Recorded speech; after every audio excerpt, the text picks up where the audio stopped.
Curry. Steph, when you hear the crowd chanting MVP, what is that like for you as a player? I appreciate the love. Obviously, it's nice to have fans back in. You can have those type of interactions. And obviously, when we're playing well, it's about, entertainment and fun and joy. And, I love those type of environments. Okay. Steph, James Hill, BNC Sports. You had it going tonight. You've had it going a lot of nights. You were hitting a lot of shots. Can you talk about being in the zone? Yeah, it's been a great run, obviously, and trying to continue it. Nights like tonight where you want to get off to a good start knowing,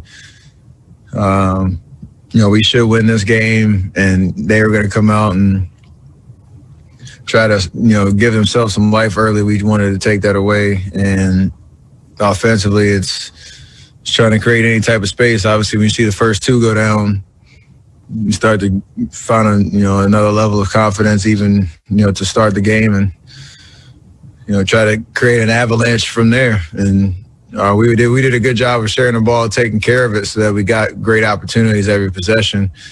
And I guess it's a team like that helps just build momentum, keep it, and separate yourself, early in the game. So it was a good, very intentional type of night. Did you know Beal had 50 before it tipped tonight? Of course I did. Okay. Did you know how many you needed to take the lead? No, I didn't go that level. I watched everybody in the league. I know what he's doing. He's obviously been playing at a high level. But anytime somebody gets 50, you hear about it. It's 3 made threes, his usual 13 assists, and a phenomenal defense. And Draymond, we've said as great as Steph is offensively this year, you have the Warriors' top 5 defensive rating because of your defense. Steph's offensive year, your defensive year. How about that assessment? I think, my focus coming into this season was try to control that side of the floor. I think I've been doing a pretty good job defensively. But why is he trying to pour water on me? He's sneaking up on you. Oh, he going to Steph. Oh, yeah. Okay, I'm about to say. But that's my area, and I try to control that. But in saying that, Wiggs is an incredible defender. Bays is an incredible defender.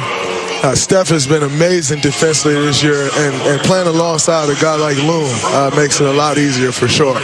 And you talked about how winning is what motivates you, and that's definitely understandable, but you've been so good bringing the intensity every night and just embrace the role, as they get Steph, embrace the role of leading these young guys, directing them and leading traffic, execution. So how much is that part of your motivation, just leading these young guys playing the right way? That's a huge part of the motivation, just to get better each and every time we step on the floor and, try to teach these guys how to play the right way.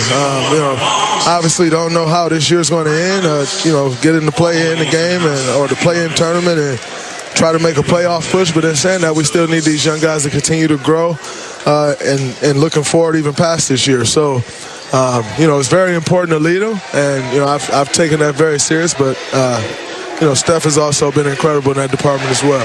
Now, Draymond, we said you have to be first-team all-defense, otherwise they should get rid of the all-defensive team.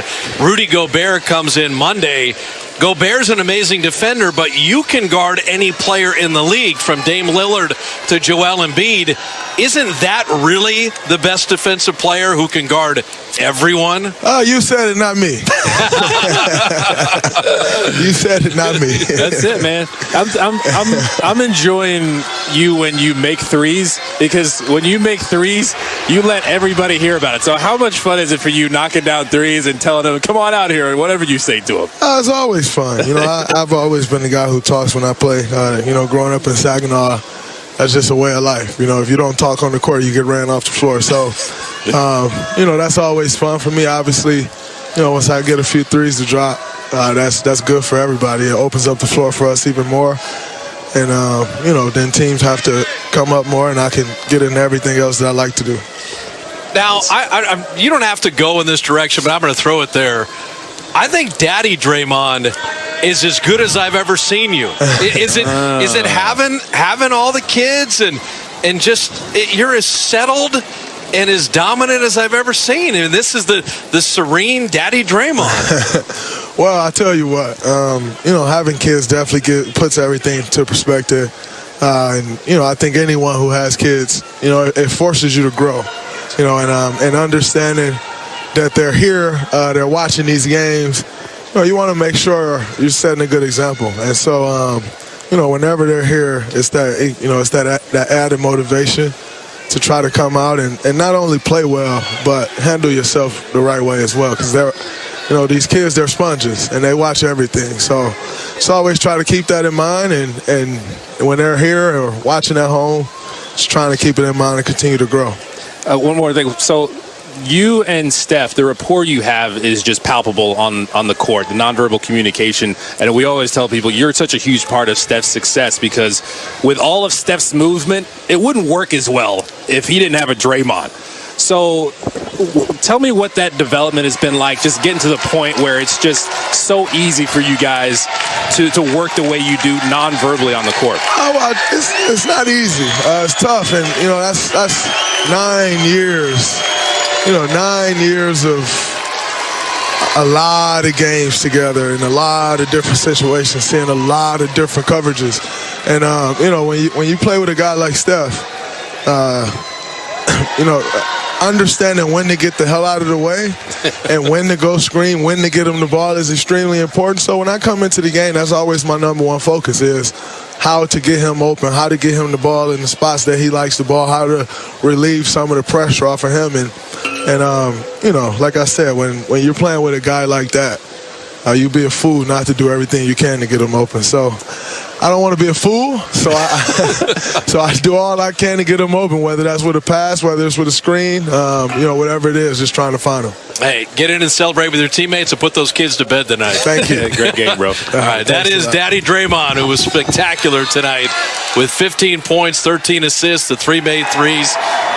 And how about that? I want to be an example for my kids watching. Yes. He has grown up before our very eyes. And that is, he can guard anyone in the league. And to me, that might be the best defender that we have seen in this game right now because he can do that. So the Warriors win it, bring on the Utah Jazz, and Draymond, the play-in game. Well, the Warriors are more than still alive and still holding down that A spot tonight. Last game of the season, it's looming large between the Warriors and the Memphis Grizzlies. And we're going to talk to Garrett Burke a little later about all that going on with the Golden State Warriors, about icing and chilling as well. We know, Darrell, you got the ice and chill. Yeah. Curry and Draymond got the ice and chill. Jennifer, you should have ice and chill. Maybe during the next segment, I'll get the ice and chill. All right, there you go. But we're going to talk about the 4-game stretch coming up here with Utah and Phoenix and New Orleans and Memphis. But Warriors taking care of business because Memphis' schedule is easier. It is easier, and Memphis, this was a must-win for them tonight, and they did it.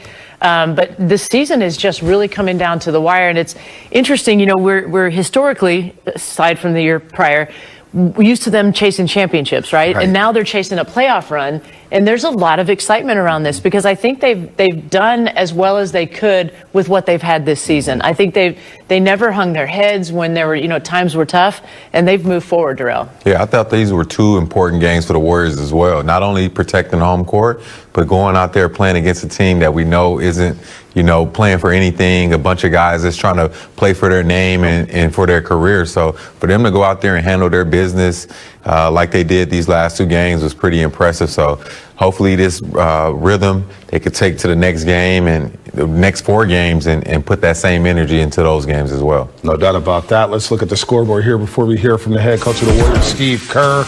Warriors roll to Chase Center, the second of a 6-game stretch at Chase Center. And the home cooking has served them well so far, blowing out the OKC Thunder in back-to-back games. But the competition gets a lot tougher coming up here with Utah visiting the Warriors on Monday night. Steph Curry again, that 49 points in 3 quarters. He has lit up OKC. We'll talk about that a little later as well. But let's get to the head coach, Steve Kerr. Hi, Steve. Steph had 49 points in 29 minutes, and specifically with the way he started this game in the first quarter with 24 points. What